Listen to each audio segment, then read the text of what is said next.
You're listening to episode 125 of Lifestyle Locker Radio with Todd White. I've been drinking wine since I was 9 years old. I've been a lifelong aficionado, just super deep into the wine world. Hi, I'm Dr. Josh Handt, and welcome to Lifestyle Locker Radio, where we help you create an awesome life and lifestyle. From nutrition to fitness, mindfulness to peak performance, and relationships to money mindset, we bring you on an amazing journey to help you unleash your human potential. So here's a little bit about our guest today, Todd White. He's been a serial entrepreneur since he's 17 years old. Today, after 15 years in the wine business, his life is dedicated to educating and helping people make better choices about food, nutrition, and how they think about consuming alcohol.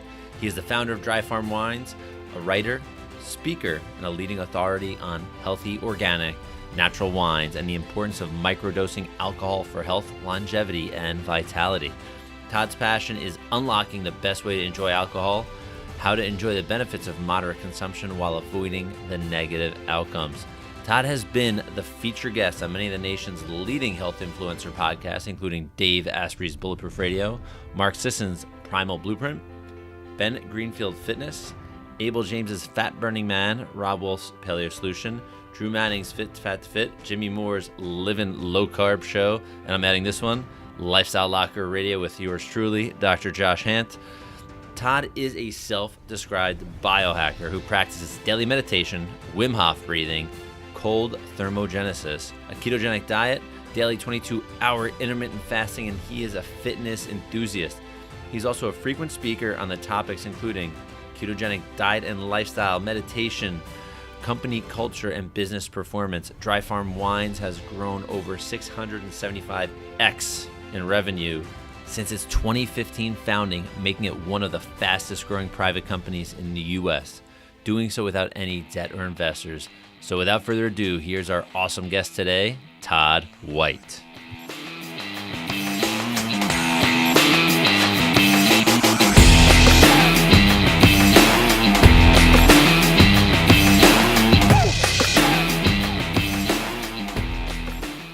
Okay, everybody in the Lifestyle Locker studio, virtually, we have Todd White from Dry Farm Wines. I'm excited to have him here because I know all of you are drinking wine, but you might not be drinking the right wine. So Todd, welcome.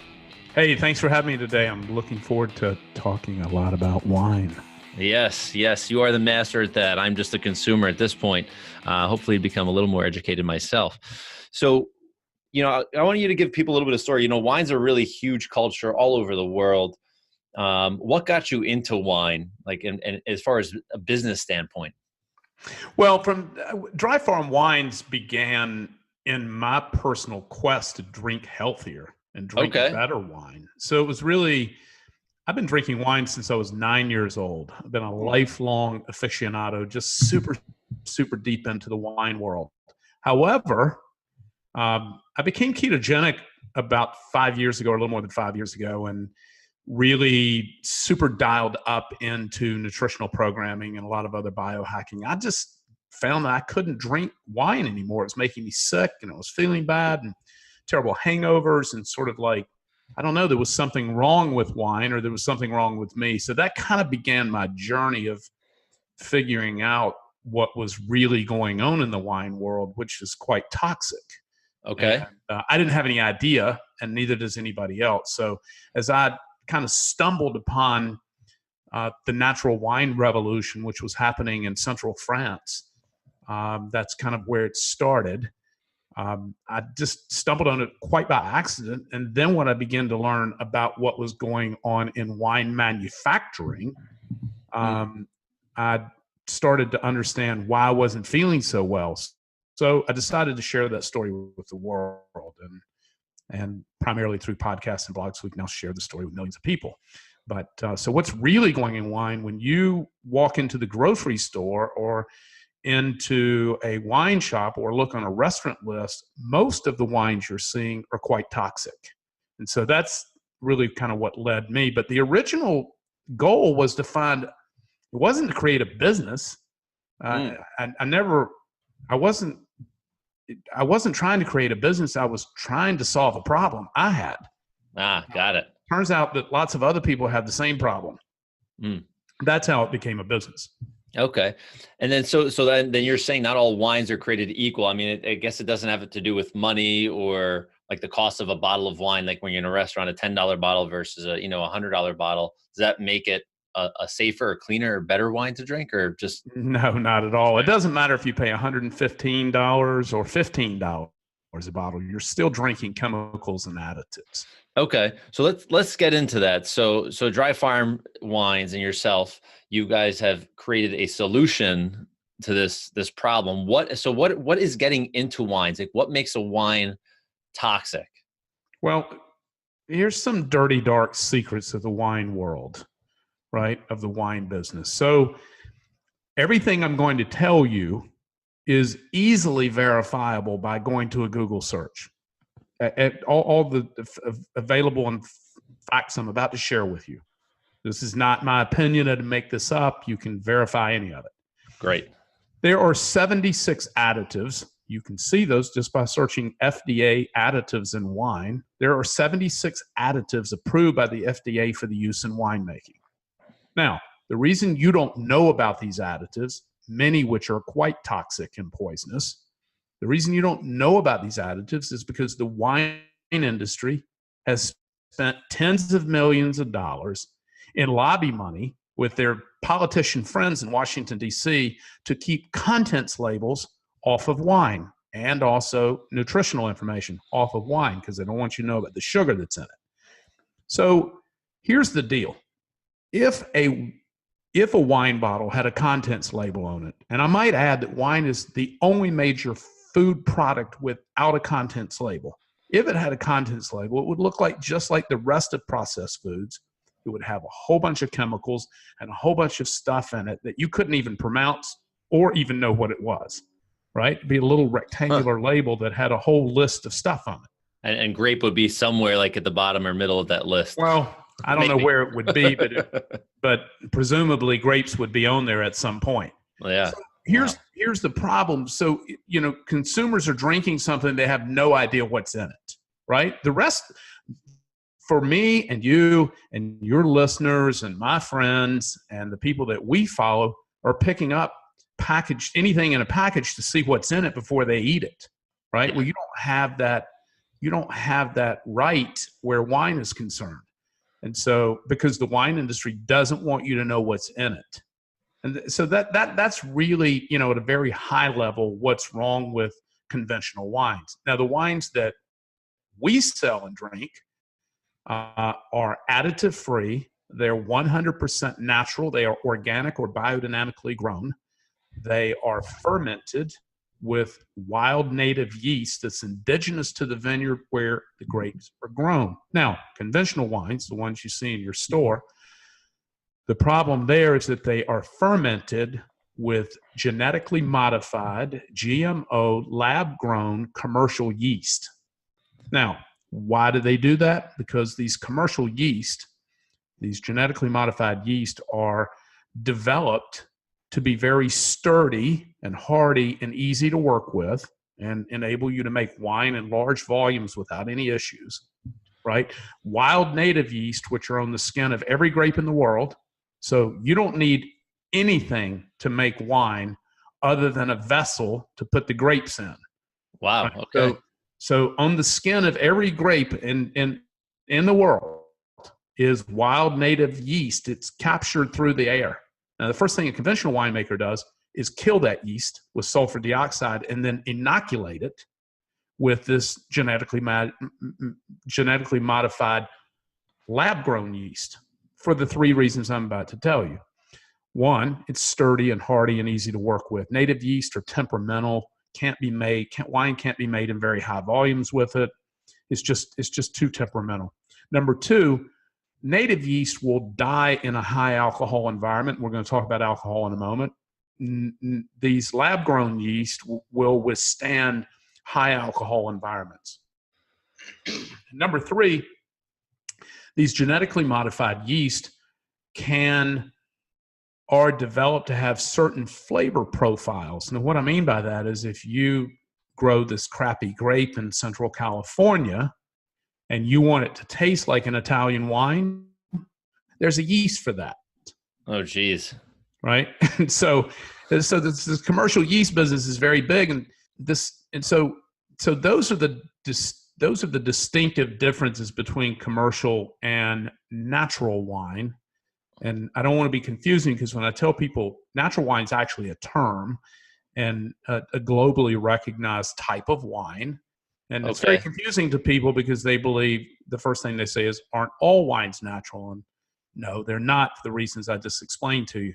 So in our case, we also do independent lab testing on each wine. So we have additional standards of purity and health that far exceed just being natural. So we also require that the wine be sugar-free.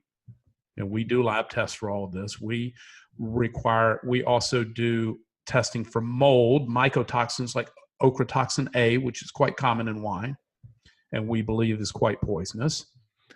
It's not required. The U.S. government doesn't require that you test for mycotoxins.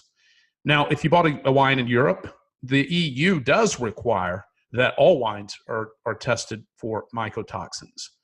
The U.S. government does not require it, again, because of their relationship. The test is quite expensive, and because of the wine industry's cozy relationship with Washington and politicians, there's a whole bunch of little secrets that exist, like no required mold testing, right? That's crazy. Like the alcohol stated on a wine bottle in the United States is not required by law to be accurate.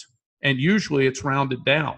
And I want to talk about alcohol in a moment. So if it says 14% on the bottle, it can be as high as 15.5%, and that's still legal. Huh. Again, this is just this cozy relationship between Washington and the wine business. And so, we've exposed this. And again, all of what's happened in the wine business, and I want to come back to alcohol next, but just quickly, what's happened in the wine business is exactly the same thing that has happened in our food supply. So there's been massive corporate consolidation around greed and money, right? So 52% of all the wines manufactured in the United States are made by just 3 giant wine conglomerates. And the top 30 companies make over 70% of the wines in the U.S. Now, you don't know that. And these are multi-billion-dollar slick marketing agencies, right? You don't know that because these wine conglomerates hide behind thousands, tens of thousands of brands and labels. They want to have you believe you're drinking from a farmhouse or from a chateau, when in fact, what you're drinking is made in these massive wine factories in Central California that, just as far as you can see, these massive factories, that's where most of the wine in the United States is made. We don't sell or drink domestic wines. There are no wines in the United States that meet our standards of health and purity. So let me switch back to alcohol for a second, because this is really, really important for anybody who cares about their health. At Dry Farm Wines, we only sell wines that are 12.5% alcohol or below. That's lab tested independently by us. We don't care what's on the label. And so we sell wines between 6% and 12.5%. Most of the wines I drink are between 9 and 11%. Now, why is that important? Because American wines today, or wines sold in the United States, are averaging almost 15% in alcohol. Almost. Just right, tipping right at 15%. The reason that's important is because alcohol, and people are surprised to hear me say this from the wine guy, alcohol is a very dangerous neurotoxin. Very dangerous drug, right? And so when I talk to people about drinking and about drinking wine, I want to leave the message that thinking about alcohol is just as important as the toxins and poisons that are in the commercial wines as well. So it's not just because alcohol is also poisonous, right? And so the people are like, well, I thought you were the wine guy. Well, I am, but I'm also a health fanatic, and I'm also an evangelist for your health. And the fact is that alcohol, we have to think. Alcohol is addictive. We have to think about our relationship with alcohol and our health, particularly our brain health, and also our social health.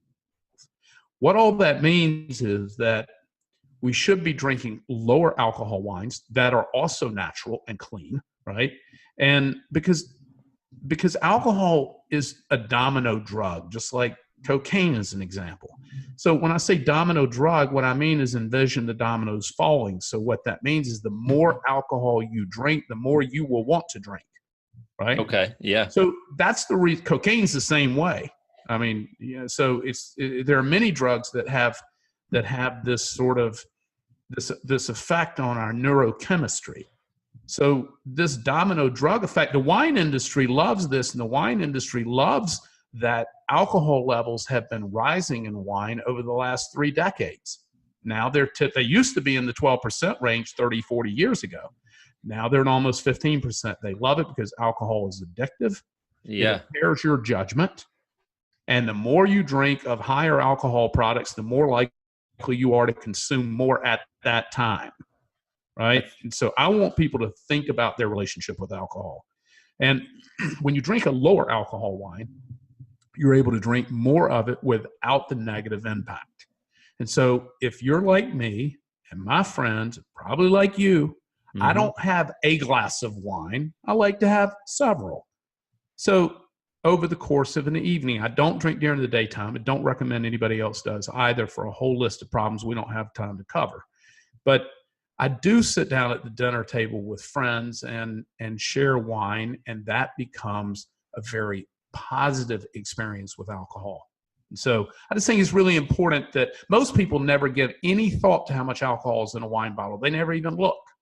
But what I'm telling you is that alcohol is very dangerous, and we need to think about our healthy relationship with it. Yeah. So I would pause you for a second. So this is crazy already, what we've already gone over in a short period of time. So we could have genetically modified organisms in our wine. They don't care about mold, and there's no regulation on really how much alcohol is actually in the bottle of wine. And they're creating addicts on purpose. Of course, that's the business they're in. That's crazy. So I've gone on a crusade of education, not only about the toxins and poisons that are in wine, but a crusade to have people think about, because I've had this exact experience myself. I spent much of my adult life simply drinking too much. And so it's like, I didn't want to stop drinking. I don't want to stop drinking now. What I want to do is think about how I drink and then set the stage with the right kind of beverage for me to have a positive outcome from drinking, right? Not a negative. Yeah. So let me ask you this then. So we're covering wine as a whole. So now when we have the natural, like the ones that are lab tested by you, is it better to have a red wine or a white wine? Well, red wines, the difference in why red wines are healthier and commonly known to be healthier is because of the polyphenols, flavonoids, and antioxidants that are contained in red wine that are not in white wine. And let's talk about that for one moment, because this is important to understand. There's also another little marketing scheme that the wine industry came up with that people need to be alerted to around these polyphenols. The most famous one is called resveratrol. I'm going to talk about that in a moment. But let me tell you why there's a difference between the polyphenol and these other antioxidants and flavonoids in red wine that are not in white wine. And that has to do with the fermentation process. So when you, and how red wine gets its color, and for people who don't know, I want to explain this. So when you squeeze the grape juice from a white wine grape and you squeeze the juice from a red wine grape, they are both clear. How red wine gets its color and the increase in polyphenols is from contact with the skin and the seeds. So when you make white wine is made from free-run juice. When you make red wine, you put the seeds and the skins, after you press the juice, into the tank with the juice. And when they soak together, that's where red wine gets its color, from the skin and the seeds. It's also where it gets its tannin structure. And tannins are kind of that dryness that you feel across your tongue. That's what a tannin tastes like, that you get with red wine that you don't get with white wine. But you also get over 800, nearly 900 polyphenols, antioxidants, and flavonoids from red wine. There are just over 200 with white wine. And so the most famous one in red wine is called resveratrol. Now, the reason that that's a little bit misleading, what's happened in the resveratrol world, is that there was a mouse study where they got very high doses of resveratrol, and there was some evidence shown that it was believed that the resveratrol extended lifespan in the mice. Well, the wine industry jumped on top of that and said, "Oh, well, here is the red wine will extend your life," but that's just simply not. There's no evidence to support that kind of thinking and statement for several reasons. A, there's been no human studies with resveratrol that have shown any evidence. Number two, the dose level the mice were given was so stratospherically high, you'd have to drink a swimming pool of red wine a week to get any this similar benefit. Right? God. And so anyway, this is another kind of, and this happens in the supplement, this happens in the health business all the time, where these claims are made and there's no real evidence to support them. And so now, generally speaking, we do know that in the blue zones, the blue zones are the 5 identified areas around the world where there is the highest concentration of centarians and supercentarians. Supercentarians are 105 and older, because most centarians die between 100 and 105. Oh, I haven't heard that term. That's pretty neat. So this is the highest concentration of centarians and supercentarians in the blue zones. In 4 of the 5, red wine is a regular daily staple, right? And so it's generally believed, and for a number of reasons, including the social benefits. So, the other common thread that connects all of the blue zones, there are 2 common threads that connect them all. One is a little bit head scratching for a lot of people, particularly in the paleo movement. In all of the blue zones, the common thread that links them, there are 2 common threads. One is that they all eat beans, right? Okay. And then number 2, they all have very active social engagement throughout their aging process. So their communities are very connected, and people are very connected. Where oftentimes, in much of the world, and certainly in the United States, where as they age, they get disconnected and isolated, right? And so people age healthier, live longer, and expand health span where they have highly connected community and socialization. Well, wine happens to be extremely beneficial to socializing and to creating community, because what wine does do in the correct dose, lower alcohol, all natural, right? What it does do is it brightens the spirit, right? It enhances our creative expression. It elevates our euphoria, and it opens up that window of vulnerability that allows us to become just a little bit more emotionally accessible, right? And to be seen, and to be loved, and to love more with everyone around us. It's just sort of this umbrella of love and connection. And that's what wine does around the dinner table, and when we're with our friends, and even new friends, or old, or family. So this is a very positive aspect. The other beautiful and spiritual thing about wine, and this is, I'm talking about natural wines, I'm talking about small family farm wines, is that wine is the only widely consumed alcoholic beverage where the farmer is also the winemaker. Like, this one guy does the whole thing. Okay. That's right? Pretty neat. So he farms, he harvests, he loves, he bottles, he does it all, right? So it's that's not true of beer or spirits, or, you're getting hops or grains from one person, you got a factory making it. It's not, that's no. And the reason that's super important, Josh, let me just touch on this and then I'll break off here. The reason that's super important, that this love of earth and living soils and non-irrigation, the name of our company, Dry Farm Wines, that means that the wines that we drink or don't get any irrigation. They're completely natural. Irrigation is the first intervention into nature's logic in grape farming. Oh, right? wow. Okay. So you've got this love of living soils and biodiversity. This is the farmer, the small family farmer who, and I'm going to use an example, and then we'll kind of switch gears, but I'm going to use an example of what farm love looks, feels, and tastes like for grapes or for anything else that's grown on a small family farm. Now, here's the thing. When you go to the farmer's market and you see vegetables, right? And you see fruits and you see these things that are grown on small family farms, they are just explosively vibrant, just green and just so healthy looking, right? You know what I'm talking about. 100%. Yes, right, totally. Now, you go to Whole Foods where you're also seeing organic, certified organic vegetables, but they don't look anything like what's at the farmer's market, right? No. The same thing happens in grape farming, right? So these grapes that get this loving care and soulful connection from the farmer, winemaker, wine grower, right? Because real wines are grown, not made. As I mentioned earlier, because there's yeast on the skin of the grape, the only thing you need to make wine is a vessel to put it in, right? Because if you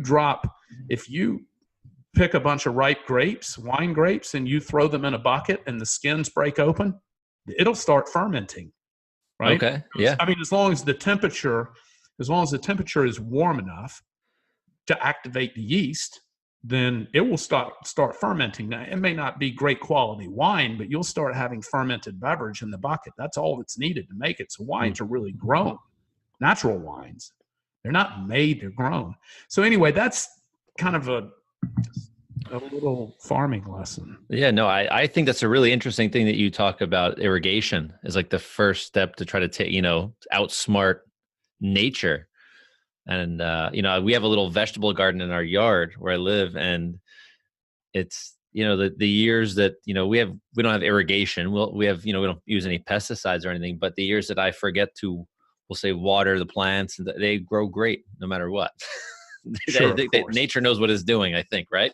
Yeah, I think nature has a couple of billion years of figuring all that out. Exactly. So I think that's really an interesting thing that I think a lot of people are going to have like an aha moment. Go, wow, we're outsmarting wine or outsmarting nature by doing that, and it's not really, we're not smarter than it, so it's not going to work out the way we want it to be. We're not outsmarting anything. We are living in the pursuit of greed and profits. Yeah, fair enough. Right? And so for corporate jets and for the grotesque consumption that is our, environment that, we want to consume and buy more and do more to really hide the pain that we're experiencing from the trauma of thought. That's what this is really all about. Yeah. People just start meditating, they could solve most of their problems. That's true. This is true. So I want to circle back to go forward for a second. You mentioned that you've gone keto, right? Not paleo. You've gone keto 4 or 5 years ago. Is that correct? That's correct. So I've been an athlete almost my whole life, as long as I can remember, and athletic. So how would wine, like, how would I now, like, okay, keto in my head, this is me being, we'll say, not knowing about wine this way. How can I have wine, try to be keto, and exercise and not have a negative impact on my fitness performance? Well, look, alcohol does nothing to enhance physical performance, period. Right? So let's just take that off the table. This is not a performance enhancer. No, exactly. That being said, we're known as the keto wine because we're super active in the ketogenic community. We're the official wine for every ketogenic conference in the United States. We are Dominic D'Agostino, who's probably the best known keto researcher in the U.S. because the podcast endorses our wine, has done independent lab testing on our wines with his own ketone production. Most of my staff, about 80% of them are ketogenic. The others are low carb. And so, we're I'm a frequent speaker in the ketogenic circuit. So our wines are 100% keto friendly because they don't contain any sugar and virtually no carbs. Right. So, and again, we do independent lab testing on sugar. We also believe sugar is a very dangerous neurotoxin. Mm-hmm. So, and so is also quite addictive. And so, we are rabidly anti-sugar. We certainly don't want to drink it in our wine. So our wines are 100% paleo or keto friendly. We're known as the paleo wine, the keto wine all over the world. Because of our obsessive focus on, we're health fanatics and biohackers. But that being said, wine has no impact on my athletic performance. Okay. And if you drink a reasonable amount of our wines, you will not experience hangovers or any negative remnants from drinking because they're lower alcohol and they don't contain any of these toxins. So I get up every morning. First thing I do when I get up is meditate for 40 minutes. So you can't meditate or don't want to meditate with a hangover. God, right? no. So and then just after that, I take a very cold shower and then I go to the gym. Right. And this is a similar routine for the 25 other people who work with me. Okay. So, I think I work with you at this point because you sound like you're talking about most of my mornings. Awesome. Exactly. It's alcohol does nothing to enhance physical performance. But here's the thing. I'm a wine drinker. I love drinking wine. I'm not going to stop drinking wine. I don't want to stop drinking wine. I want to drink healthier that has no impact, no negative impact, won't have any enhancement, has no negative impact on my athletic performance and my fitness, and it has no negative impact on my brain health or on my meditation practice. Yeah. So I want to be able to have both. I want to have my wine and my meditation and my fitness every day. And so that's what I set out to do. And I've helped hundreds of thousands of other people discover this same beautiful thing. Yeah, that's really neat because the people that are listening are, have those active lifestyles. And we've been taught, I guess, by modern media and who knows who, that alcohol is it's enhanced. I don't say it doesn't enhance any performance, but it actually will reduce your performance as an athlete or as an athletic person. And I'm glad I think that's generally true if you're drinking too much of it. Yes. That's the reason I say you have to focus on this low alcohol. I mean, if the NorCal margarita, which is quite popular in health circles and many health authorities suggest that if you're going to drink, you should be drinking tequila because it's distilled and clean and comes from this plant. Well, what I would tell you is that that's bad advice. It's 45% alcohol. Yeah, it's got to be high. It's 45% alcohol. Yeah. That's a slippery slope in the domino effect. Yeah. And so why would I ingest something that's 45% alcohol? I don't care how clean it is. Alcohol is dangerous and poisonous. And so that's, but I don't want to stop drinking high quality, natural, lower alcohol wine. So that's what we've discovered and tried to educate people on how to think about this. Yeah, so I mean, you've touched on some pretty amazing things, from brain function to longevity with our super centenarians, right? And I mean, the one other thing I want to ask, actually, because we've touched on obviously not getting a hangover, those types of things with the dry farm wines. Is there a recommended, or would you say, is there a recommended quantity that's like, all right, if I want to just start having this as part of a healthy lifestyle? I want to add it. I'm normally not a wine drinker. I'm going to start drinking dry farm wines. Should I have a glass a night with my wife, or should we finish a bottle? Well, I think it's an individual decision. It's just like nutrition. It's just like all the biohacks that many of us experiment with. To feel is to understand, right? So it's going to vary from person to person. Okay. Men and women will be different. Body weight, your experience with alcohol, how much you've had to eat. There are a whole bunch of cofactors that are going to influence. But here, the best thing is just like with all practices that we have, is to judge by how we feel. To feel is to understand. You will know the right amount for you that keeps you in the zone of health and performance that you want to stay in. Okay, fair enough. I think that's like the smartest answer I've heard, because I think most people have heard like you could have one glass of wine or one beer or one, like all of those. Depends on how much alcohol's in it, really. Well, no, of course. You know, I mean, alcohol and wine can range categorically from, 6%. Well, the standard, categorically, the international standard is from 7% to 22%, right? 22. Yes, I mean you don't see most wines in that range. Most wines range between 14 and 17.5%. That's most wines, mm-hmm. right? And so, but categorically, you could have this spread. So, this other misleading fact that has come from the government, of course, very misleading, is that that a standard drink unit is what it's called. It's what the U.S. government calls it, a standard drink unit. And they say a beer, a cocktail, and a glass of wine all have the same amount of alcohol. It's called a standard drink unit. That is simply a lie. That is not true. Now, that's some more poppycock that's put out by the alcohol industry, to mislead Americans. The fact of the matter is, it depends on how many ounces of each and how much alcohol is contained in each serving. Craft beers now range from 3% alcohol up to 16% alcohol. Yeah. Right? Spirits can range from typically 40% up to 100%, right? Which is the case with, say, Everclear, yes, right? Which is 100% alcohol. Wine, as we've already talked about, can range from 7 to 22%. So this concept that the government promotes, and we're uniquely the only country in the world that promotes alcohol this way. The Europeans have an actual way of measuring milliliters and alcohol by volume.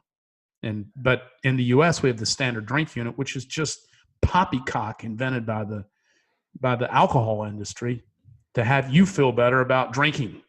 Okay. Yeah. I mean, it makes sense. It just never made sense to me in my head that, a shot of vodka and a beer and a glass of wine are all the same. It doesn't make any common sense. Just search standard drink unit on Google and the U.S. government recommendation will come right up and tell you all the same. And that's just not true.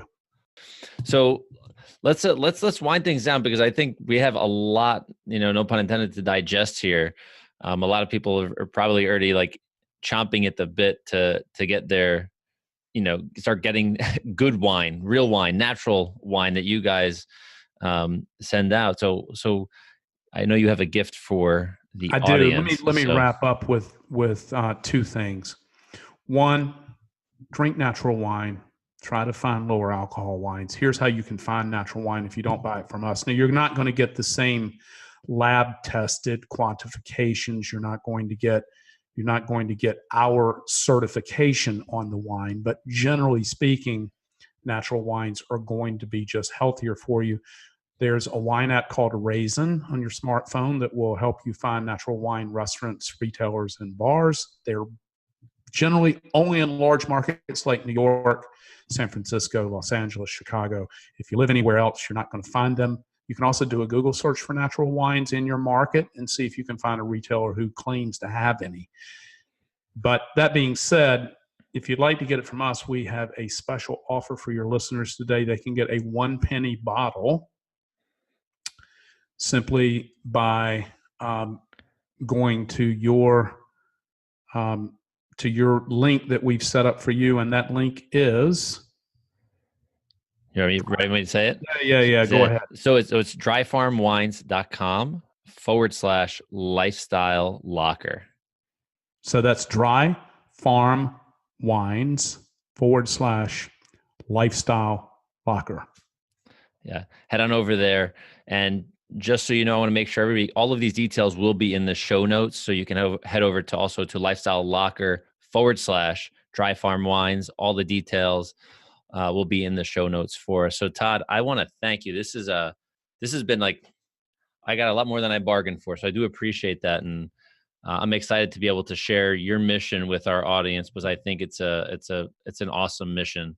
And, we see this in food, and you are the guy that's taken over the war, if you will, on getting people to drink healthier wine. So I appreciate it. Awesome, man. Thanks for having me. It was a great time. All right, everyone. Calm down. I know you're probably scrambling on your phones right now or your computer looking for that URL so you can go get your penny bottle of wine. So I have 2 announcements for you. One, make sure you go down, check out the show notes. You can click the URL to get your penny bottle of wine and start getting Dry Farm wines regularly. That's the first thing.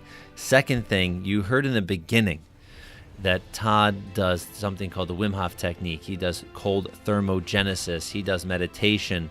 All of these things that are in this umbrella of biohacking. And I'd like to share with all of you, if you have not seen it yet, I've partnered up with a friend, and we are bringing you the first ever seminar that will be both experiential and learning.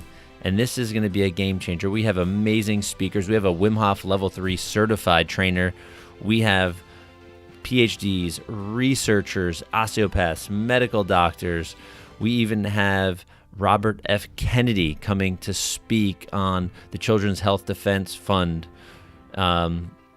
Amazing, absolutely amazing. So on how to keep your body healthy and well for a lifetime. So we're here to change the world. So you can check that out, that seminar. Those details are at uhpseminars.com. That will also be in the show notes.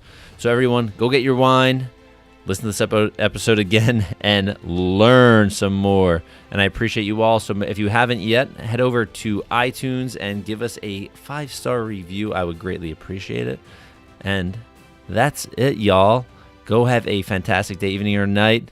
Bye-bye.